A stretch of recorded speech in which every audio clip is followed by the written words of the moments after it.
మంచిదండి. మరి కొద్దిసేపు ఐజాక్ పాస్టర్ గారు అన్నమాట, వింటున్నారా? కొద్దిసేపు ఈ యొక్క నోవ కాలంలో ఈ యొక్క నాటక రూపంలో చెప్పబడబడి ఈ యొక్క దృశ్యంలో ఐజాక్ పాస్టర్ గారు అనమాట విశ్వాసులు. ఇప్పుడు మీరందరూ విశ్వాసులు అనమాట. వాక్యం వింటూ ఉంటారు. వాక్యం విన్న తర్వాత కొన్ని సంభాషణలు కూడా మీరు వింటారనమాట. వారి యొక్క అలవాట్ల ద్వారా ఎలాగ వెళ్ళలేకపోయారు ఏంటని మీరంతా చూడండి. అర్థం కాకపోతే నేను చివరిలో కొంచెం వివరిస్తాను అనమాట, ఎందుకంటే ఫస్ట్ టైం కాబట్టి పిల్లలు. ఈ రీతిగా మరి లోకంలో ఆ సినిమా హీరోలని అనుసరించడం కంటే మరి మనం ఎంతైనా మరి బైబిల్లో ఉన్నటువంటి పరిశుద్ధుల్ని మాదిరిగా ఎంచుకొని ముందుకెళ్ళటం మంచిది. హల్లెలూయా. కాబట్టి నిజంగా ప్రవక్త అంటాడు కదా, మాలో ఏదన్నా ఉంటే మంచి తీసుకోండి, చెడు ఏదన్నా ఉంటే వదిలిపెట్టండి అని. కాబట్టి ఈ సమయంలో మరి నాటకంలోకి మనం ముందు కొనసాగుదాం. మరి ఈ సమయంలో పాస్టర్ క్యారెక్టర్ ఐజాక్ పోషిస్తా ఉన్నాడు.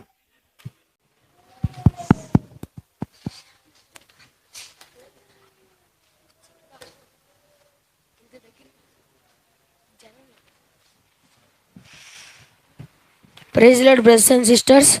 ఈరోజు మనం నోవా గురించి ధ్యానిద్దాం. నోవాహు ఆ తరానికి నీతిమంతుడిగా దేవుడికి కనపడ్డాడు. నోవాహు ఆ తరానికి దేవుడికి నీతిమంతుడిగా కనపడ్డాడు. నిందారహితుడిగా కనపడ్డాడు. భూలోకం మొత్తం చెడిపోతుంది అని దేవుడు నోవాహుకి ఒక వర్తమానం ఇచ్చాడు. అదేంటంటే, ఆకాశం నుండి వర్షం కురవబోతుంది, మీరు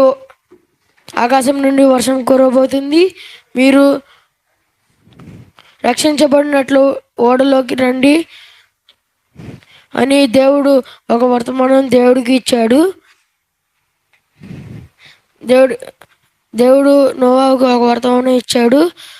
ఓడ కట్టిన తర్వాత 120 సంవత్సరాలు బోధ చేసిన తర్వాత జంతువులు, పక్షులు, ప్రాకుజీవులు ఓడలోకి వచ్చాయి.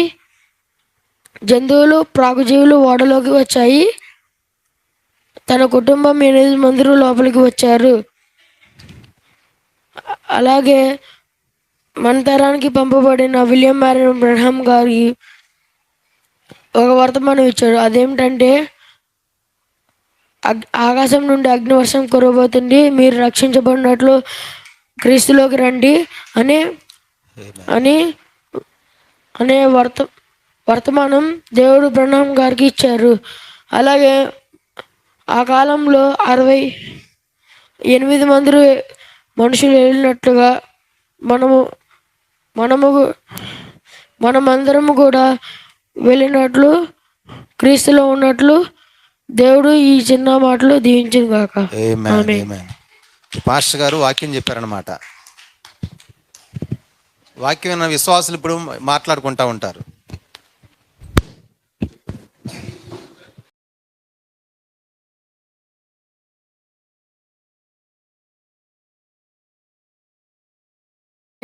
అక్క. Praise lord Lydia.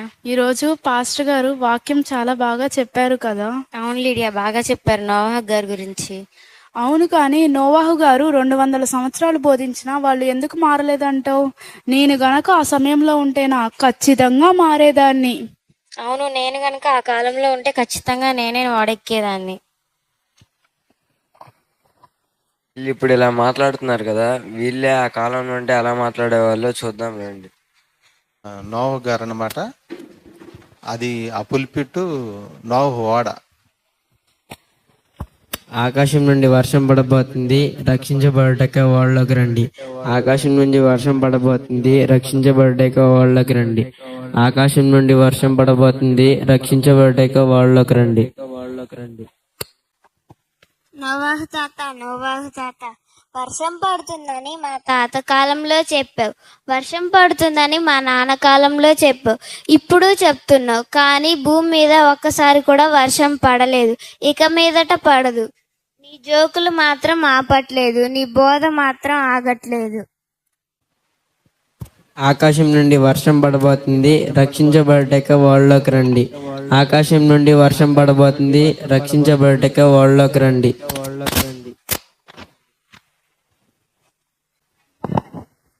నీ గురించి పక్కింటి మేరక్క ఏమనుకుంటుందో తెలుసా? నువ్వంట పెద్ద పొగరబోతువంట, నువ్వంట పెద్ద గర్విష్టిదానివంట.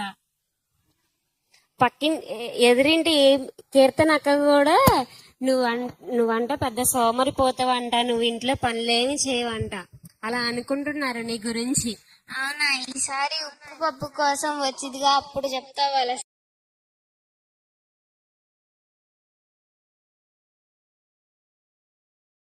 అమ్మయ్య, ఈ రోజు ఇద్దరి మధ్యలో చిచ్చు పెట్టేశాను. ఇప్పుడు కడుపు నిండుగా ఆహారం తిన్నంత సంతోషంగా ఉంది. అసలు రోజు చిచ్చు పెట్టండి నాకు నిద్ర పట్టదు తెలుసా? నోవాహు గారు, నేను మీ ఓడలోకి ప్రవేశించొచ్చా? లేదమ్మా, ప్రవేశించకూడదు. ఎందుకు? నీకున్న ప్రతి అలవాటును బయట వదిలేసి లోపలికి రావాలి. రండి. ఆకాశం నుండి వర్షం పడబోతుంది, రక్షించబడ్డాక వాళ్ళకి రండి. నోవాహు గారు, మీరంట ఒక పెద్ద వింత వ్యక్తి అంట. మీ గురించి ప్రజలందరూ ఏమనుకుంటున్నారో తెలుసా? మీరంట చాలా పొలాలు అమ్మేసుకొని ఈ ఓడను కడుతున్నారంట. మీ గురించి రకరకాలుగా మాట్లాడుకుంటున్నారు. నీకొక విషయం చెప్పడం మర్చిపోయా. నీ గురించి జనాలు ఏమనుకుంటున్నారంటే నువ్వు ఒక వింత వ్యక్తి అంట. జనాలు నీ మీద కోడిగుడ్లు టమాటాలు ఎసరడానికి వస్తున్నారు. జాగ్రత్త సుమా.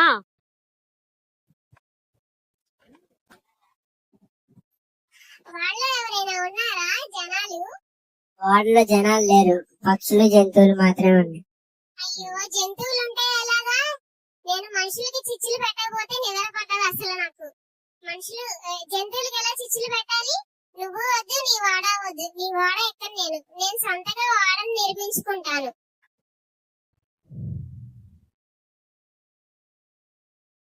Hi hello, welcome back to my YouTube channel. ఈ రోజు నేను మీ ముందుకి ఒక ట్రెండింగ్ అండ్ ఇంట్రెస్టింగ్ వీడియోతో వచ్చాను.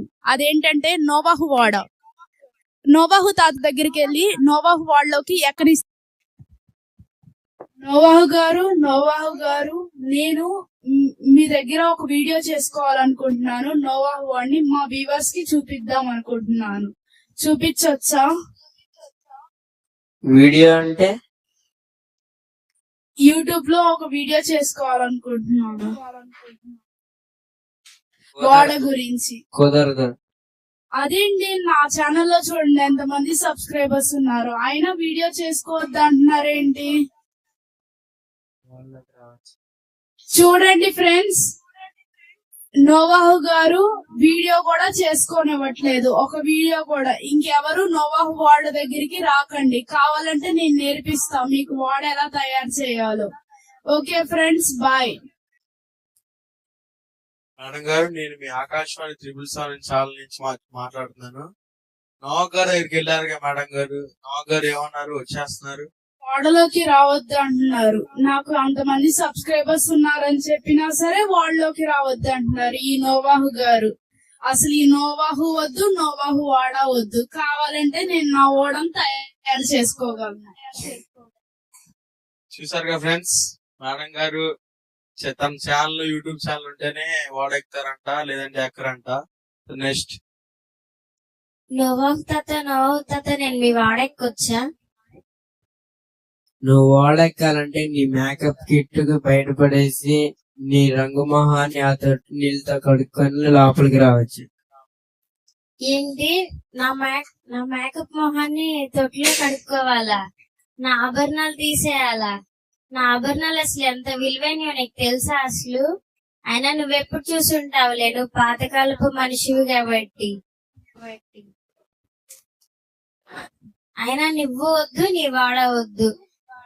ఇరుకు మార్గం అంటే నేను ఏదో అనుకున్నా గానీ మరీ ఇంత ఇరుకు మార్గం అనుకోలేదు.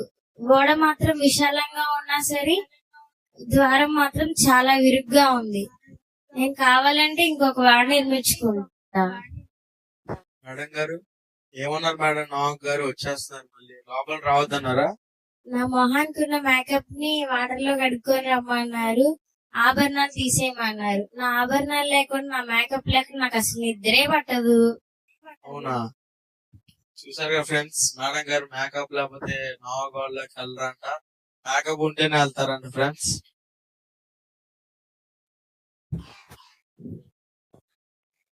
బాబు బాబు ఎక్కడికి ఆగమ్మా ఆగమ్మా. తాత నేను కూడా ఓడలోకి రావచ్చా? నువ్వు వాళ్ళలోకి రావాలంటే నీ గేమ్స్ నీ ఫోన్ అవన్నీ పక్కన పడేసి లోపల రావాలి. తాత వాళ్ళ వైఫై ఉందా? వైఫై లేదు తమ్ముడు, దేవుని కృప అయితే ఉంది. వైఫై లేకపోతే నేను రాను. రామాక వైఫై లేకపోతే నా లైఫే లేదు. తమ్ముడు తమ్ముడు తమ్ముడు తమ్ముడు అన్నా తమ్ముడు నోవాకు వాడి దగ్గరికి వెళ్ళొచ్చు కదా, ఏమన్నారు తమ్ముడు నోవాకు గారు?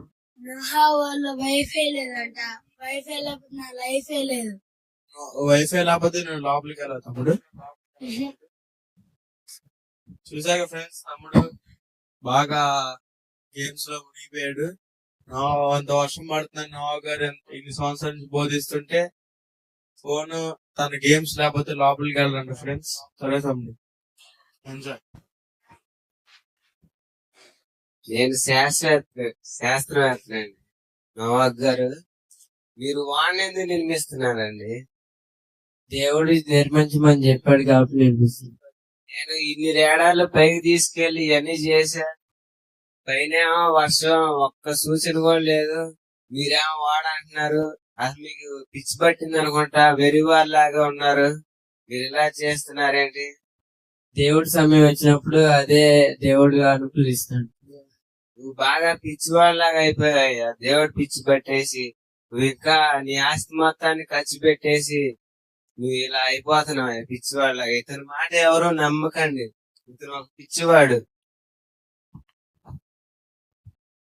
ఏంటండి శాస్త్రగా గట్టి గట్టిగా అరుస్తున్నారు, ఏమైందండి? ఆయన ఒక పిచ్చివాడండి నోవాక్ గారు. ఆయన ఆస్తి మొత్తం ఖర్చు పెట్టి వాడిని నిర్మిస్తున్నాడు. కానీ నా రిపోర్ట్ లో మాత్రం ఎక్కడ వర్ష సూచనే లేదు ఈడ. అవునా? అవును. అలా ఇది నేను రేడాలు పైకి తీసుకెళ్లాను. మళ్ళీ అందుట్లో ఈ పిరమిడ్లు ఇవన్నీ నిర్మించింది నేనే. కానీ ఈయన చూస్తేనేమో నేను వాడిని నిర్మిస్తాను, దేవుడు వర్షం కురిపిస్తాడని అంటున్నారు. కానీ అయ్యే సాధ్యం కాదు. చూసారా ఫ్రెండ్స్, ఇంత ఖచ్చితంగా చెప్తున్నారు మన శాస్త్రవేత్త గారు. అసలు వర్షం అనేది పడదంట, ఏది పడదంట అలా అంటున్నారు. అందరూ సగం సగం చెప్తున్నారు, అసలు ఎవరు ఏం మాట్లాడలేదు. కొద్దిమంది మేకప్ అంటున్నారు, కొద్దిమంది అది అంటున్నారు, కొద్దిమంది గేమ్స్, కొద్దిమంది సైన్స్ మొత్తానికి చెప్పేశారు వర్షం పడదని. ఇదంతా కాదండి, మనం డైరెక్ట్ గా నోవా గారి దగ్గరికి తన వాడి దగ్గరికి వెళ్దాం రండి ఫ్రెండ్స్. చూసారు ఫ్రెండ్స్, ఇంత పెద్ద వాడు కట్టారు నోవా గారు. ఇన్ని సంవత్సరాలు తన ఆస్తి మొత్తం ఖర్చు పెట్టి. సరే ఫ్రెండ్స్, నోవా గారి దగ్గర మాట్లాడుతాం. నోవా గారు, అసలు వర్షం పడిద్ది అంటారా అండి? 50 సంవత్సరాలు అయినా పర్లేదు, వాళ్ళనే ఉంటా. దేవుడి చిత్తం. ఎలా సెలవిస్తున్నాడు. అవునండి, మీరు ఇన్ని సంవత్సరాల నుంచి కడతారు. నాకు ఫస్ట్ కన్సెషన్ డౌట్ అండి. అందరూ నీళ్ళ దగ్గర కడతారు వాడంటే ఏదైనా, మీరేంటంటే డైరెక్ట్ కొండ మీద కట్టారు, అలా ఎలా? దేవుడు నన్ను కొండ మీద కట్టమన్నాడు కాబట్టి కొండ మీద కట్టాను. అవునా? అసలు దేవుడు మీకు చెప్పాడంటారా, లేదంటే బ్రహ్మ ఇలా కళలో ఏదో వచ్చి చెప్పారా అండి? దేవుడు నాకు ఖచ్చితంగా చెప్పాడు. అవునా? సరే అండి. ఇది ఫ్రెండ్స్, అందరూ మర్చిపోయింది అంటే ఏదో అనుకున్నాను, చెప్పారండి నోవా గారు. సరే, కనీసం నన్నైనా లోపలికి రానిస్తారో? లోపల మొత్తం చూపిస్తాను ఫ్రెండ్స్ మీకు. ఏంటి నోవా గారు, కొద్దిగా లోపలికి వెళ్ళి మా ఛానల్ చూస్తున్న అందరికి చూపిస్తారండి కొద్దిగా? లేదు బాబు, లోపల రావాలంటే కెమెరాని బయటపడేసి నువ్వు లోపలికి రావచ్చు. ఏంటండి, కెమెరామ్యాన్ బయట పడేయాలా? అదేంటండి అలా అన్నారు? ఏంటి వీళ్ళందరూ వెళ్ళిపోతున్నారు, నేను వీళ్ళని ఎంకరేజ్ చేస్తున్నాను అనుకుంటున్నా. లోపల రాని అంటే వాళ్ళు కొన్ని అలవాట్లు బయటపడేమంటున్నారా? అవన్నీ అవదండి, మీరు ఒక్కళ్ళు వెళ్ళండి, వచ్చేయండి, జాగ్రత్త అండి.